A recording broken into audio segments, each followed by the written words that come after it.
Hi, everyone. I am Kelly Crane. This is a daily reading from the book Codependence, Misunderstood, Mistreated by Anne Wilson Schaef. There's that book cover. I love this topic of codependence. I think in relationships, it's really important to know what this is, what this looks like, what the patterns are. So codependence is a really charged word for some people, and some people have a lot of negative connotations when it comes to the word codependence. It means a lot of different things to different people. So what I always say to my clients is the word codependence doesn't have to be negative.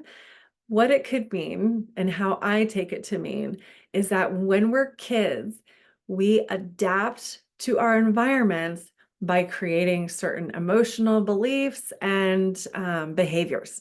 Emotions, beliefs, and behaviors. So we have adaptive patterns of behaviors that develop for our environment. Okay, this doesn't mean we're bad. This doesn't mean we did something wrong. In fact, it means that the human brain is really awesome in that to survive, it figures out what we have to do, what we have to believe, what we have to feel to get through our childhoods. Okay, so everybody has these. Everybody has adaptive patterns of behaviors, beliefs, and emotions. Okay, so codependence is some of these maladaptive behaviors. So these are things that in childhood we've developed to survive, but in adulthood we realize these aren't working for us anymore, and sometimes they're really unhealthy in adult relationships. So let's get into this.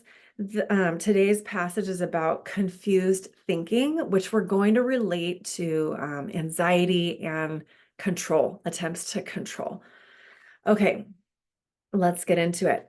Confused thinking evolves out of confused situations.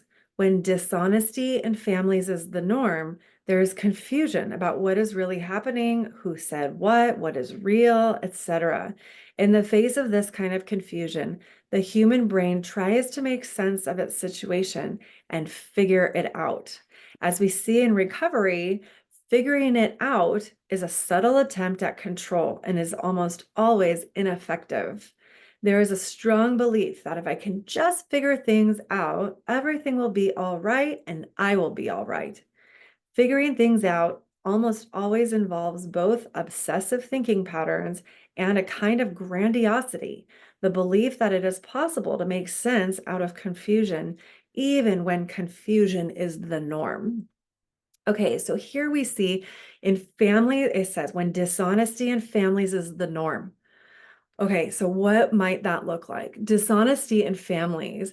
This is maybe when there's abuse in the home, but we all keep it secret. This is when there's abuse in the home, and then you have to go to school and be hush hush when the teacher asks you, how do you have that black eye or bruise on you? And then there's secrecy, right? There's a lot of dishonesty happening.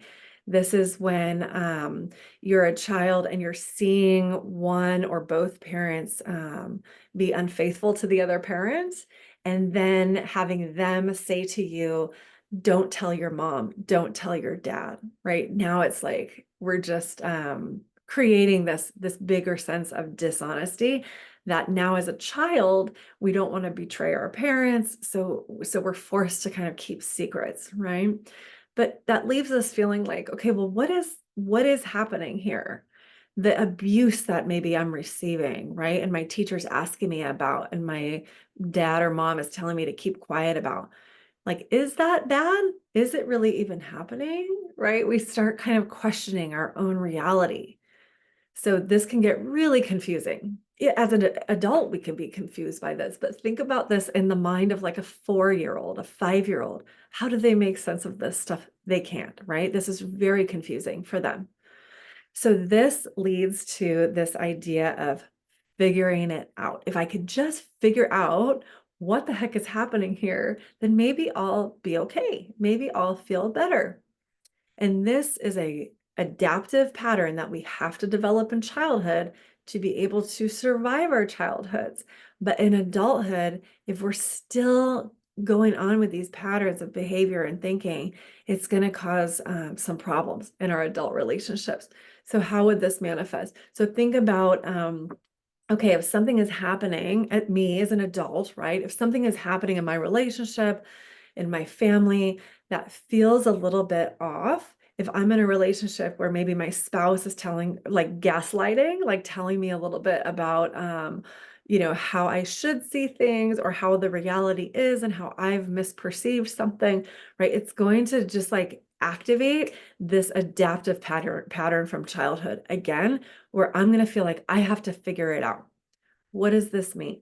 This talks about obsessive thinking. Figuring things out almost always involves both obsessive thinking patterns, because we are constantly thinking, am I right?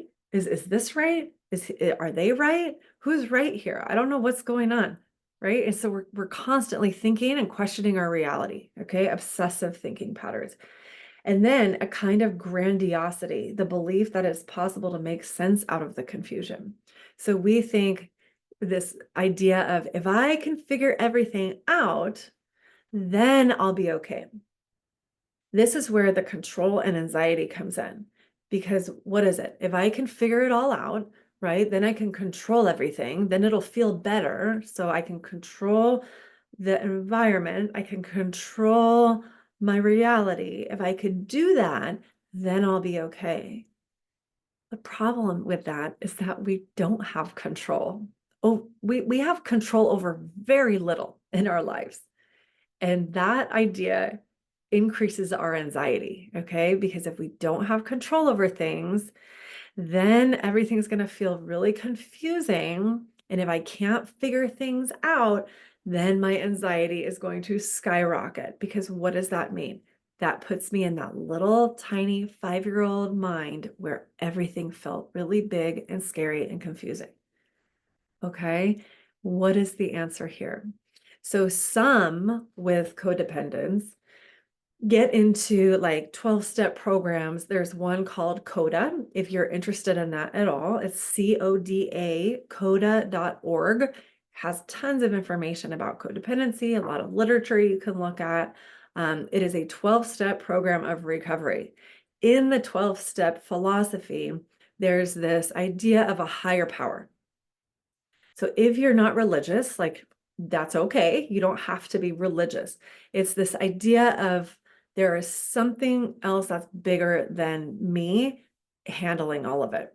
So when I think about that, you know, there's a lot of like religious connotations when I was a kid that feels icky. But how I kind of make sense of that is when I look at science, okay? When I look at like gravity or like the seasons throughout the year, right? Like there's something kind of keeping everything going.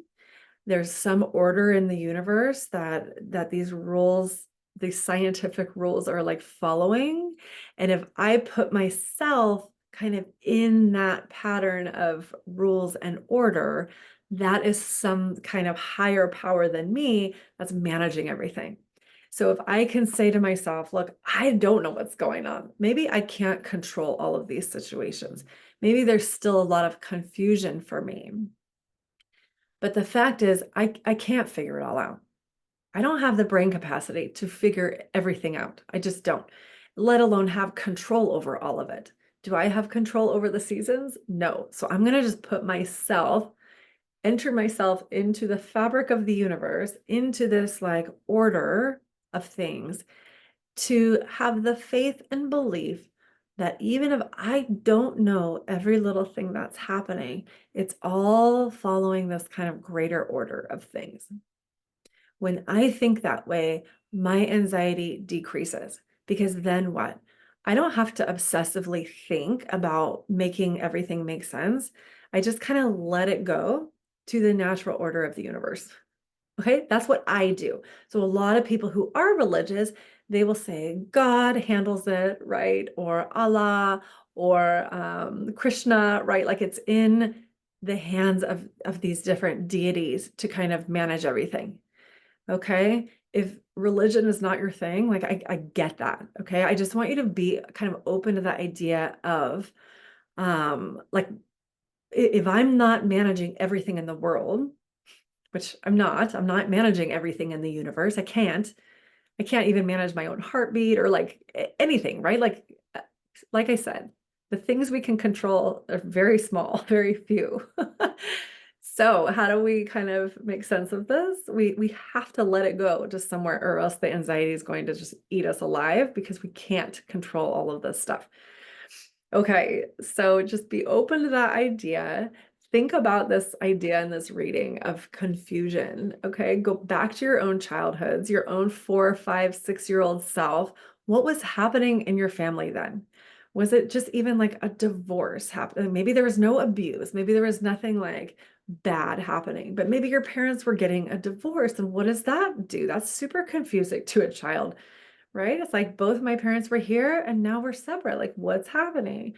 Or if you moved, what if you moved to a different state at that time and all your friends were different now? Or, even moving from preschool to kindergarten can be confusing if nobody is like with you and telling you what's going on, right? Just kind of expecting you to get it, right? At 4 or 5 years old, like that's really hard, okay?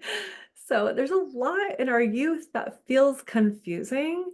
And if a caregiver wasn't like there holding your hand, kind of explaining everything to you and being with you through those changes, all of that stuff is going to be really confusing.